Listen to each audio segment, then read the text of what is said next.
that do for a ball club? Well, it leaves you with a great feeling when you leave the ballpark, and what it sets, a great foundation moving forward of any type of game that you're in. You feel as though you always have the ability to come back. That's what it does. Is there any next day momentum? I think there's some, but like I said yesterday, I think for us, our momentum is the performance of Antonio Sensatella tonight. So that's the thing, and I know from being on the other side of not winning those games, we will come back and play hard, just like I expect the Diamondbacks will do that tonight. Is there something to be said, though, for in this game, a grind of a season? We always talk about being a business, but for trying to go out there and having fun. Sometimes you need to find ways. Yes, that's always, I think that, that's always a message that is talked about as, there's a fine line between, intensity, focus, but also playing loose and having fun on what you're doing, right? Enjoying what's happening. I think that's that's where you try to get your group, right? And sometimes it's tricky. When you're winning, it seems to happen. Now, when you're taking it on the chin, it's a little tougher because it's not as fun, and you're trying at times too hard. So you try to create that balance each and every day of coming to the park the same, having fun, but yet focus in a certain degree of intensity that you need to compete. So back to Tony. So back to Tony. Day to day. Yeah, he's okay. And I mean, with his production this season, what is your thought on just kind of the catching rotation? I mean, obviously need Iannetta, need Wolters, but teams have two catchers for a reason, Kyle. Right, but are we? It's tough to go 162 behind the plate. So I'm talking, is it more a 2/3, 1/3 split? I think it's more 57.8. It just depends. I wish I could give you a really good answer where you can write this, but I can't. Okay. But I think what you've seen recently is probably a good indication of what we're doing. Separate subject, strikeout rate in baseball. And in particular, I mean, this club's had some strikeout woes too. I mean, what's kind of your prognosis on all of that? For the, in general and for this team? Again, I'll go through this again. I'm a proponent of all of baseball in general, trying to cut down on strikeouts, because I think that's how the game should be played. By at times adjusting your swing to put the ball in play. I think a ball in play always has to be caught and thrown to get an out. So I'm a proponent of teaching kids at a young age, to put the ball in play, and the old advent of an out is an out, which has become sort of prevalent in certain sectors, in some people's opinion. I'm not on that side of that discussion. So, does that answer that in the macro? Yeah. Okay, what's your other part? Just the collective at bats, I guess, for you guys. For the Rockies. Yeah, for the Rockies. Now, I think I don't know whether we talked about this as a team a couple weeks ago, and we'll see over time whether our internal discussions about this will pay off in our strikeout ratios. I'll let you know in a couple months when I see the results. But I have noticed with a couple guys there's been more of an intent with two strikes, and especially situational at-bats, to really cut their swing down and put the ball in play. I have noticed that. And we've commented that. We've commented on those at-bats to our players. Players have commented back, and just these are the discussions that we have as a team. So I'm seeing better efforts there. I don't know whether it's efforts. I'm seeing a better approach. So,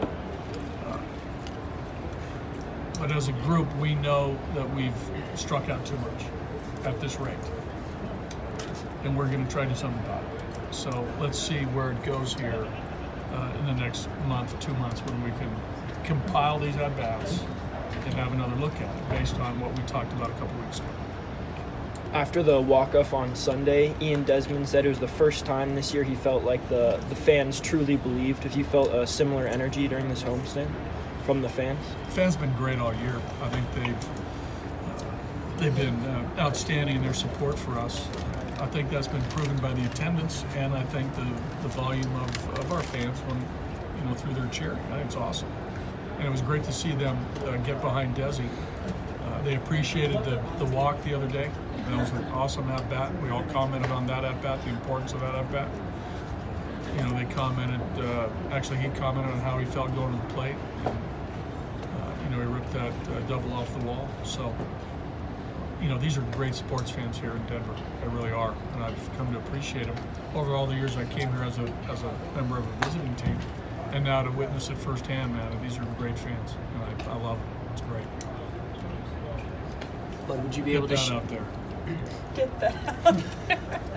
Would you be able to share some of your memories playing against and briefly with Bill Buckner? Yeah, what a player.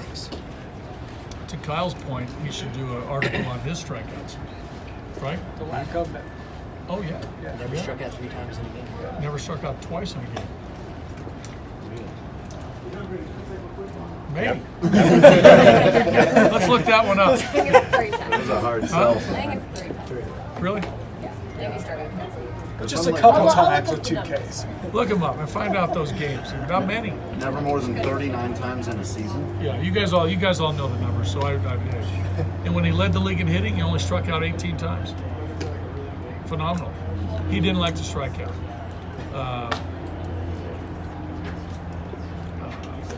But really a hard-nosed player. I played against him when he got to the Red Sox, when I was with the Royals as a young player. Then ultimately we became teammates. But I remember from the other side, not knowing him, a toughness to him that was noticeable. This guy was a hard-nosed, tough player every day. You could just tell the way he went about it. I remember he was on first base. This was in Kansas City. And not many of you will remember Mike Easler. Tracy will, Jack will, Thomas Harding will.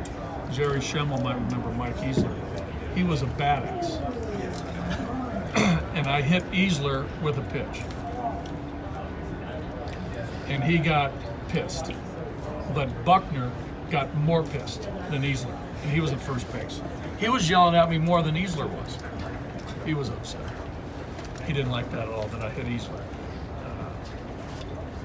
I remember that vividly. Buckner was yelling at me from first base while Easler was starting to come towards, just coming up the first baseline towards first base. And he was giving me the glare, and I didn't, that might not have been a good result if Easler and I, met halfway between the line and the mound. Good result for me. Because Easler was a badass, right? Totally. What a good guy. And I'm sorry for, I know you can't use this, but.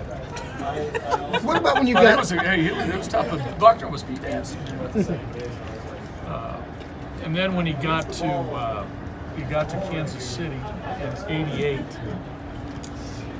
We were teammates just for a short period of time, and then I got traded to Cleveland. But you can tell that he was a veteran player at that time, and I was right around 30, so I was I've been around a while. But there was a presence to him, and he could still play. I mean, he was sort of hobbling around, but he could still play. And he was well received by the guys. I know he and George, formed an immediate bond. They played against each other for a long time, along with some other guys. But he was, he was sort of quiet, soft, sort of spoken in general terms, right? Pretty much every day. So Really good guy. good. Yeah, I mean, he was, level-headed, semi-soft spoken, but he was tough. Man. He was tough. He loved to play, loved to compete. He was tough. He was a really, really good player. Really good.